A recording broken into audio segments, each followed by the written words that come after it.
మనలో కొంతమందిని మన ఇంట్లో వారు కానీ, మన స్నేహితులు కానీ, మన బంధువులు కానీ, మన తోటి వారు ఎవరైనా సరే, నీ ముఖం బాగాలేదు, నీవు అందంగా లేవు, లేకపోతే నీ జీవితం అంతే, ఈ పరిస్థితి అంతే అని చెప్పి చాలా సార్లు మనల్ని అవమానపరిచి కించపరిచి మాట్లాడవచ్చు. దేవుని వాక్యం ఒక మాట సెలవిస్తుంది. ఆదికాండం 1వ అధ్యాయం 26వ వచనం. దేవుడు మన స్వరూపమందు మన పోలిక చొప్పున మనలను చేయను. దేవుడు ఒక గొప్ప ప్రణాళిక చేశాడు. మానవుడిని సృష్టించడం, సిద్ధపరచడం, దేవుని స్వరూపంలో మనల్ని చేయాలని చెప్పి.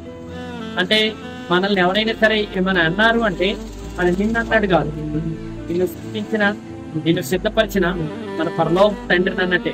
ఎందుకంటే నీవు నేను కూడా, స్త్రీలైనా పురుషులైనా సరే, మనందరం కూడా దేవుని పోలికలో ఉంది, దేవుని స్వారూప్యంలో చేపట్టాం. కనుక నీవు నేను కూడా దిగులు చెందవలసిన పని లేదు, అధైర్యపడవలసిన పని లేదు, భయపడవలసిన పని అంతకన్నా లేదు.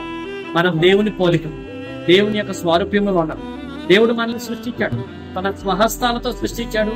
తన యొక్క జీవవాయువుని ఉచితంగా దేవుడు అనుగ్రహించాడు. ఆయన అనుగ్రహించిన ఈ జీవాన్ని నీ చేతులతో నీవు తీసుకుని దేవుణ్ణి బాధపెట్టదు. నీవు నేను కూడా దేవుని పోలిక అని చెప్పి ఎల్లప్పుడూ గ్రహించాలి. తద్వారా దేవుని నామం మహిమపరచబడాలి. దేవుడు మనలను, మన కుటుంబాలను దీవించునుగా.